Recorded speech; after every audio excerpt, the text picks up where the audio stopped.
Welcome back to Home Cooking Hacks, where we teach you how to do great things in the kitchen without a lot of gizmos and gadgets. So today we are going to talk about making ice cream. Now there's a ton of different variations of ice cream you can make. We're going to start with a basic, simple vanilla. A lot of your other ice creams are just variations on top of this. When to add the flavors, which flavors to actually add. So what we're going to do here is I'm going to show you how to do some excellent ice cream in storage without ice cream makers. Again, this is Home Cooking Hacks. So I use these nice glass Pyrex pans, and this here is actually my tin roof sundae ice cream. Of course, vanilla ice cream with peanuts and chocolate syrup. My chocolate syrup is also homemade. We'll do that on another episode. So the ingredients that we need to make ice cream without an ice cream maker, very simple things. One thing I want is a Pyrex pan, and I want to go as large of a pan as I can. So this one's, I don't know, looks like maybe a 12 by 18-ish, I'm guessing. I don't know. Maybe there's some dimensions on here.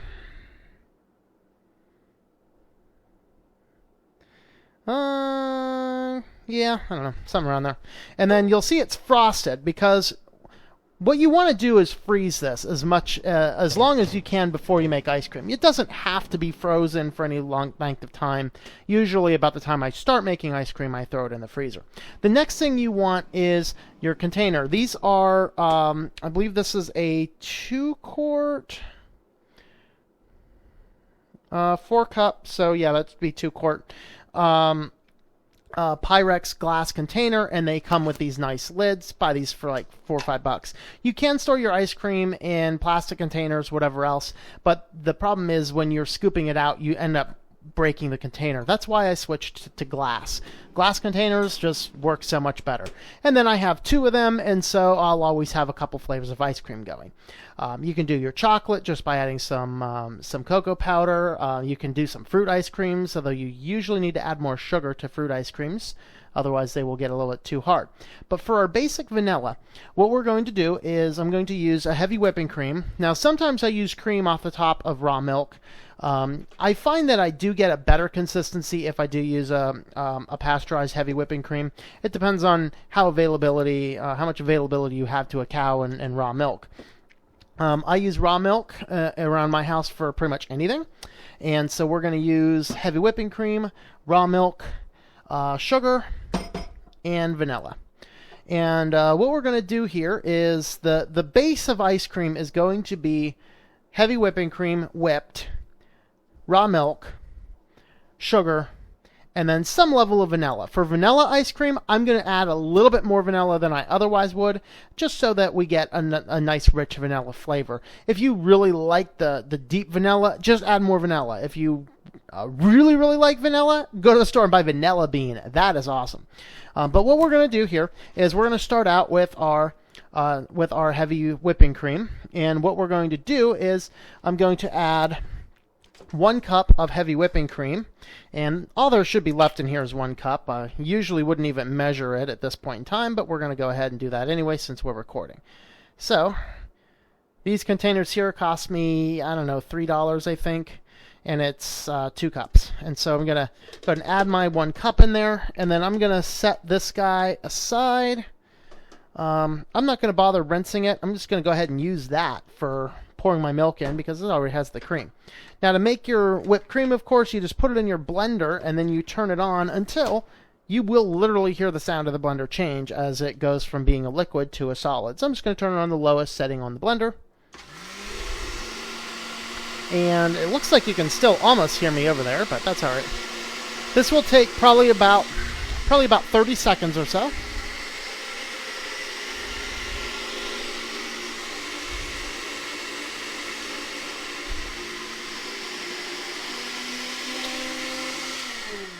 And there's the sound change. If I kept the audio on here and you were listening for the sound change, you would hear the sound change. So now you can see that it is no longer a liquid. It is whipped cream. So the next thing we're going to do is I usually will add the sugar next, and I just do it in this order just for consistency, really. So I'm doing a 1/2 cup of sugar, and I'm just kind of leveling it off. And then For chocolate, I'm going to just eyeball the vanilla, just put in roughly teaspoon-ish. For an actual vanilla ice cream, because that's all you're having it for is the vanilla, I'm actually going to use 2 teaspoons. Now, 1 teaspoon is probably enough. 2 teaspoons might get you closer to more like a French vanilla. It'll be a little bit darker vanilla, but it will be a very good vanilla. A lot more prominent in flavor.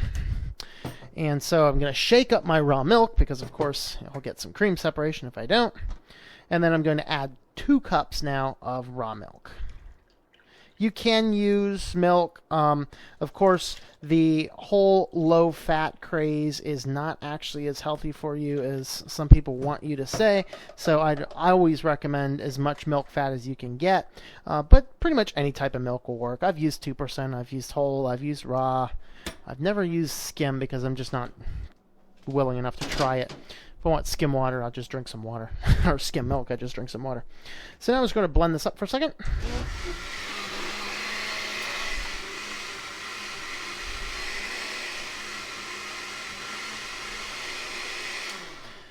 Maybe like 10 seconds or so is what I do. And then what we're going to do now is just take our frosted pan and pour our mixture into here. Now, what an ice cream maker is going to do is it's going to frost it and stir it. You don't actually need to do that. All you need to do is put this in there and stir it about every 20 minutes or so. So we'll come back in about 20 minutes and have a look at what this looks like. So it's been a few minutes since we put the ice cream in the freezer, so about 30 or so minutes, somewhere between 25 and 30 minutes. So what we're going to do is come back and pull it out of the freezer. So you'll see here with the consistency, actually let me go ahead and change over to this camera. You'll see here that we have a little frozen-y mix across the top. If I stir this around too much, it's going to edge out. So what we need to do at this point is grabbing a rubber spatula. You're going to come in here and you want to separate every bit from the edge. You want to give this guy a complete and thorough stir. Now, depending on how level or not level your freezer is, you might have a corner. With me, this corner always is completely frozen. So I'm going to separate everything out like that, and then I'm just going to do a stir around in this direction. Just making sure that this guy here is getting off here. And then we're going to give it a stir. So you want it, once you're done stirring this, you want it to be completely consistent, which might end up being close to like milkshake consistency is kind of what we're looking for here. And so coming over here, we're just going to stir this guy around. So you'll see I still have big clumps like this. I'm going to squish all those guys in. I just want to basically squish, squish, squish. That's the name of this game over here. Because if anything else is not quite as consistent, we may not get some flavor. What's not quite as obvious, but it happens when we make ice cream, is the various components will separate out. And so with this, the sugar might separate out to the bottom, and we want to make sure we get all that mixed back in. It's very obvious if you're making like a chocolate ice cream, you will actually see the bottom of the pan will be a lot thicker chocolate versus the top of the pan. So now you can see we got effectively kind of like a milkshake going right now. We could probably even serve this as a milkshake is my thought. I don't know for sure. I've never tried it, but it'd be my guess. Of course, regular milkshakes would be taking ice cream, mixing it with some milk in a blender, so wouldn't be too far off. But you can see we're nice and smooth and consistent. So we're going to go about another 25-30 minutes back in the freezer. And we're going to come back from here. So in the meantime, enjoy this spatula. Give it a good wash off. I can taste the extra vanilla. Wow, that's good. So we'll be back in about 25-30 minutes, and we'll give it another stir, and we'll see what it looks like then. So our ice cream is probably getting to about the point where we can almost wrap it up. We're just going to pull it out of the freezer here and have a look at what it looks like. So we're going to go ahead and move my screen over there so you can see that. All right. Now what we have here is it does have the consistency of a very soft ice cream right now. It will solidify a whole lot more by the time we're done here. In fact, I can see my spot over here that usually freezes solid as pretty solid ice cream. So what I'm going to do here is just give this another stir, and then I'm just kind of going to make the decision here. I might want to put it in for another 10 minutes or so. I might say, it's probably fine. With vanilla ice cream, you might be good to go at this point. Chocolate, you might want to go another round, depending on other flavors you're experimenting with. You might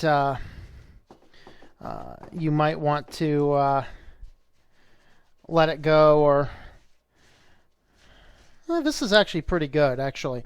So what about once it looks like this, we're going to be completely ready to go. So I'm not going to bother refreezing this one. So what we're going to do at this point here is I froze earlier today my bowl here, so you can see it's nice and frosted, nice glass bowl. So I'm just going to scoop the ice cream into here, and usually this guy here makes slightly less ice cream than will fit in this bowl, which is just such an unfortunate thing because something's got to be done with that last little bit of ice cream.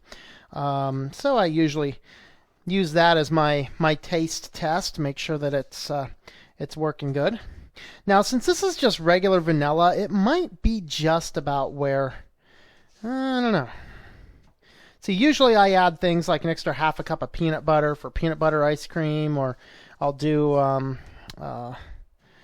when I made that tin roof sundae, it was a lot more. So I got about that much ice cream left over that's not going to fit in the container. So that gets to be my snack at the conclusion of making our vanilla ice cream. So now I have a very nice, we said about 2 quarts of vanilla ice cream ready to go. Probably want to let that sit for about another hour or 2 before you'd serve it. Otherwise, it's going to be pretty soft. But anyway, there's the conclusion of how to make ice cream completely homemade at home without having an ice cream machine, either cluttering things up or on payments.